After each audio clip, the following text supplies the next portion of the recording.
Olivier. Merci Gilbert pour tes propos, ton soutien à notre équipe et à notre projet. Mesdames, Messieurs, chers amis, tout d'abord je vous remercie de votre présence nombreuse pour cette dernière réunion d'avant le premier tour de la liste Concarneau Une Nouvelle Énergie. Depuis 1 mois et demi maintenant, nous avons tenu des réunions dans chaque quartier de Concarneau, rencontré la population, échangé avec les Concarnois sur cet enjeu majeur que constituent ces élections municipales et les alerter aussi sur le risque que constitue éventuellement l'abstention pour ce scrutin. Avec mes colistiers, colistières, certains sont autour de là, d'autres dans la salle, ils sont tous presque présents ce soir. Nous avons fait campagne avec humilité, mais surtout avec conviction, énergie, détermination, tellement nous avons le sentiment qu'il y a dans cette ville un désir évident de changement. Nous voulons redonner sa cohérence à Concarneau, lui donner un projet, une vision, en un mot, une nouvelle énergie. Cette nouvelle énergie, elle passe par l'équipe qui s'est présentée à vous. Je l'ai voulu largement ouverte sur la société civile, porteuse de valeurs de gauche, nos valeurs de solidarité, d'égalité, de justice sociale et de laïcité. Il nous fallait rassembler des énergies créatrices, et nous savons que dans cette ville à laquelle nous sommes tous attachés, il y en a plein. Alors ce groupe cohérent, engagé et homogène est constitué de tous les conseillers municipaux actuels, dont l'expérience nous est indispensable, et de nouveaux candidats, tous représentatifs des différentes strates d'âge, de secteurs sociaux, de quartiers de notre ville. Ces nouveaux candidats, dont c'est le premier engagement municipal, ont tous fait la preuve dans divers domaines, de leur talent, de leur envie totalement désintéressée de se mettre au service des autres et de cet enthousiasme porteur d'espoir et de vrais changements pour l'avenir de Concarneau. Je les remercie de leur implication depuis des mois, c'est l'occasion ce soir, je tenais à le faire. À partir d'une base solide de travail, issue des groupes thématiques que nous avons mis en place il y a plus d'1 an, c'est cette équipe, et j'insiste là-dessus parce qu'il y a une vraie dimension collective à notre travail, c'est cette équipe qui a construit cette alternative, ce projet enrichi par de nombreuses rencontres avec des représentants du monde économique, mais aussi les associations culturelles, sportives et sociales. Dans notre projet dont vous avez sans doute pris connaissance, il y a des exemplaires au fond de la salle, nous prenons plusieurs engagements. Celui de faire de Concarneau une ville plus attractive, une ville plus solidaire, une ville respectueuse de notre environnement et qui se soucie véritablement du quotidien de ses habitants et de tous ses habitants. Mais aussi une ville-centre au cœur de l'agglomération qui se doit d'être moteur, enfin, en matière de développement de notre territoire. Ce projet se structure autour de plusieurs axes. Tout d'abord, l'attractivité en matière de développement économique, source d'emploi évidente, la solidarité comme vecteur de cohésion et de lien social, l'innovation dans nos pratiques et également en termes de démocratie participative. Alors nous avons abordé l'ensemble des compétences, les attentes des habitants dans tous les aspects de la vie quotidienne, dans tous les quartiers, et ce avec le souci véritable de remettre l'intérêt général au cœur de nos choix politiques. Ce projet est animé par un esprit qui peut se résumer ainsi, soit le déclin si on ne fait rien, soit le progrès et la vitalité si les Concarnois nous font confiance, soit l'immobilisme avec l'équipe actuellement en place, soit le dynamisme, la confiance et surtout l'envie de réussir ensemble. Alors nos priorités sont les suivantes. Tout d'abord, on en a un petit peu parlé, tu en as un petit peu parlé, la maîtrise des finances publiques. Il faut maîtriser à Concarneau l'imposition locale, cette imposition donc qui a progressé de plus de 9%. Mais il faut surtout que cesse l'augmentation vertigineuse des charges, taxes et autres tarifs des services municipaux. Plus de 24% d'augmentation pendant ce mandat pour les Concarnois, victimes d'une politique libérale qui a d'un côté diminué les services au public et de l'autre a fortement augmenté ses tarifs.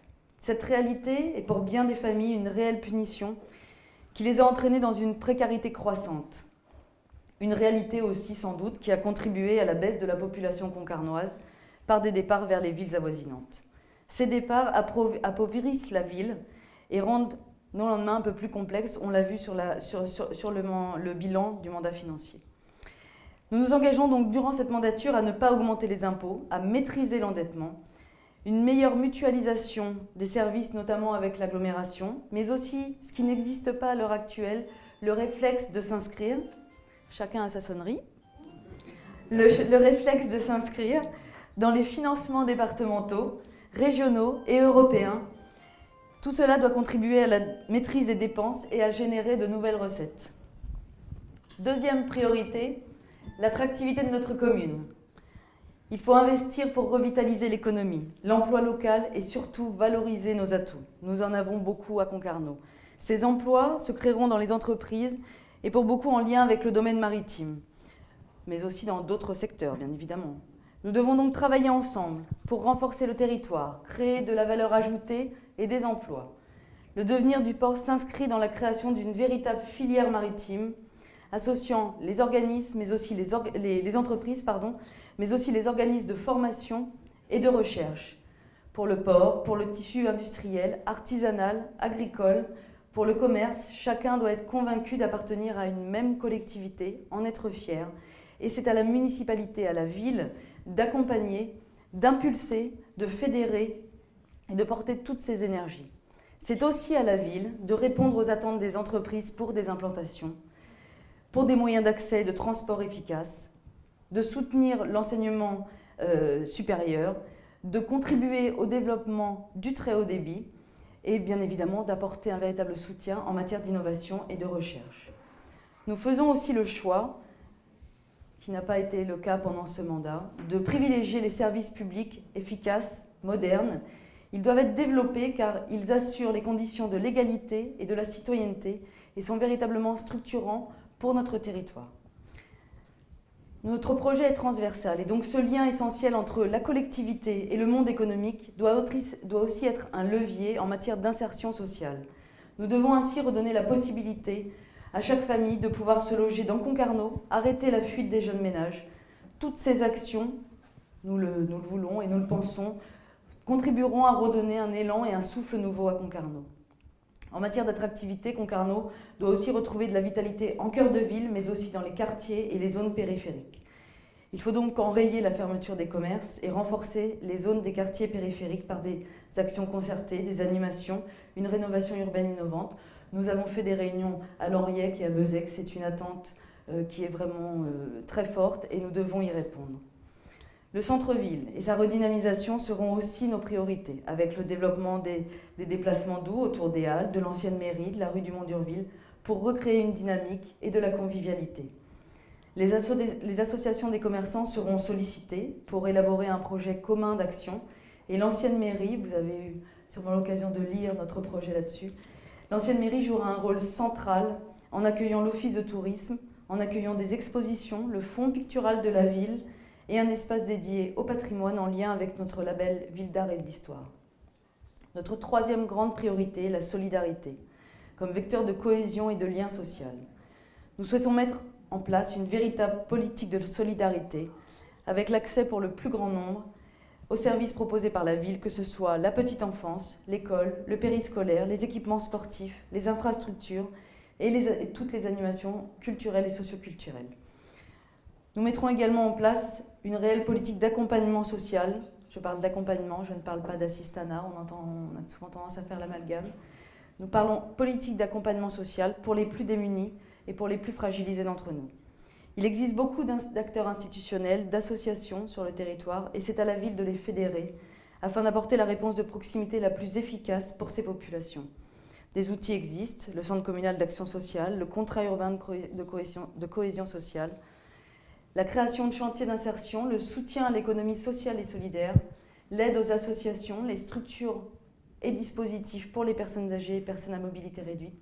Tout cela sont autant d'outils possibles pour répondre aux exigences de solidarité à l'échelle de notre ville. Sans oublier aussi un sujet dont on parle souvent et qui nous tient véritablement à cœur, une politique de soins de proximité qui passe très fortement par la défense de notre hôpital, de ses services et notamment celui des urgences de nuit. Il appartiendra, et nous estimons que c'est à l'échelle aussi de l'agglomération que la discussion doit se faire, il appartiendra aux élus du territoire d'être véritablement présents et actifs, ce que l'on n'a pas vu pendant ce mandat au niveau de Concarneau, pour que l'hôpital public puisse servir au mieux les intérêts de la population. Une autre de nos priorités, devenir une ville exemplaire et respectueuse en matière de développement durable et contribuer au mieux vivre pour tous. C'est une démarche transversale que nous souhaitons mettre en œuvre, tant sur le fait de maintenir le foncier agricole existant, ainsi que le nombre d'exploitations, mais aussi s'engager pour favoriser les marchés en circuit court. C'est aussi à l'échelle de notre collectivité que nous devons montrer l'exemple. Le mieux vivre aussi, c'est pour nous de favoriser la mixité sociale, mais également de s'engager dans des opérations exemplaires en matière de développement durable, d'écoquartier, de gestion de l'eau, ou encore de développer les différents modes de déplacement, ou de repenser l'organisation spatiale de la ville, la cohérence du tissu urbain, pour favoriser ce tissage de liens sociaux essentiels.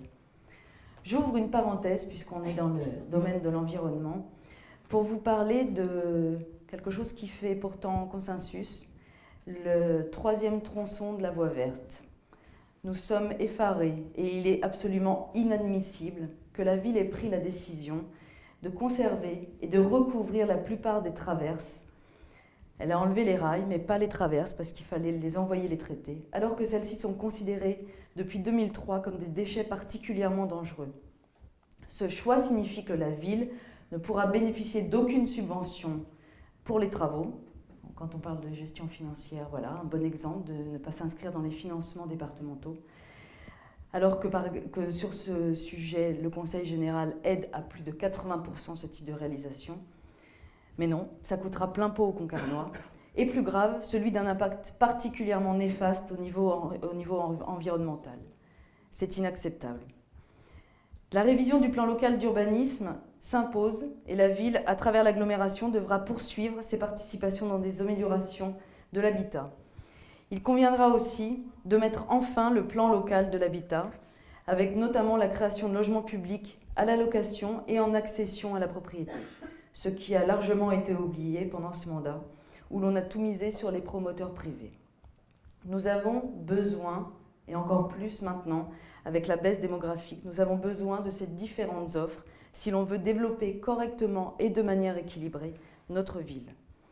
Nous envisageons aussi une conception du logement locatif et collectif revalorisé avec une construction écologique qui verra donc au choix des matériaux sélectionnés, une conception fonctionnelle, soucieuse d'imbriquer l'espace public, mais aussi l'espace privé, par une articulation harmonieuse entre construction et espace vert.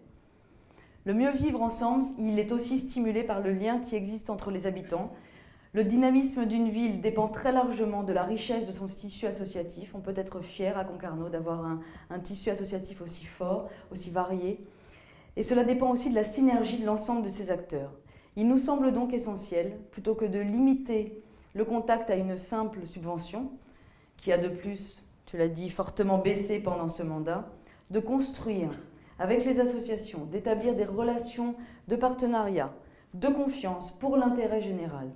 Nous proposons pour cela de mettre en place un conseil local de la vie associative et du bénévolat. Cela permettra aussi aux associations de se connaître et de construire à court et moyen terme des projets communs. En matière culturelle, Concarneau doit être fier de son histoire, de son patrimoine, et notre priorité ira à la valorisation de nos patrimoines, à la vitalité de la création, à l'éducation artistique et culturelle, et à l'accès de tous les publics à la culture. Nous avons réfléchi à la mise en place d'un plan culture et solidarité dans ce sens. En matière sportive, la priorité est à la rénovation indispensable des structures existantes et vieillissantes, ainsi que la création de nouveaux équipements, avec bien évidemment une utilisation qui sera mutualisée, mais qui demeure indispensable pour la 3e ville du Finistère. Je pense au terrain synthétique dont on a souvent parlé, je pense à la salle de gym qui est essentielle, je pense également au pôle tennis qui est une priorité, mais on a vu ce que ça a donné avec la méthode de la municipalité actuelle. Ce projet-là aussi, à l'heure actuelle, est embourbé et coûtera très cher aux Concarnois. Enfin, notre volonté de faire pleinement vivre la démocratie est affichée. Participer aux décisions, avoir accès à l'information, cela revêt pour nous, qui défendons la démocratie participative, un enjeu considérable. Nous sommes contre les conseils de quartier qui ont été mis en place et qui n'ont été que des outils de propagande et qui n'ont rien apporté de bon pour la population. Nous mettrons donc en place des moyens concrets et des méthodes plus transparentes pour que soit reconnue enfin l'expertise citoyenne comme actrice du débat public. Voilà rapidement évoqué les priorités que porte notre projet. Il est temps de vous laisser la parole pour que nous échangions et pour que nous répondions à vos questions. Mais je conclurai en disant un mot. Avec l'équipe que j'ai l'honneur de conduire, nous sommes convaincus que Concarneau et sa population méritent une vision claire et ambitieuse pour les années à venir. Il faut reconstruire un modèle et s'inscrire dans la durée sous peine d'un décrochage qui se profile déjà à l'échelle régionale. Nous sommes certains de nos capacités à entreprendre, de notre volonté de travailler, mais pour cela, nous avons besoin de votre soutien et de votre confiance pour que notre belle ville de Concarneau redevienne attractive, dynamique, ambitieuse et solidaire. Je vous remercie.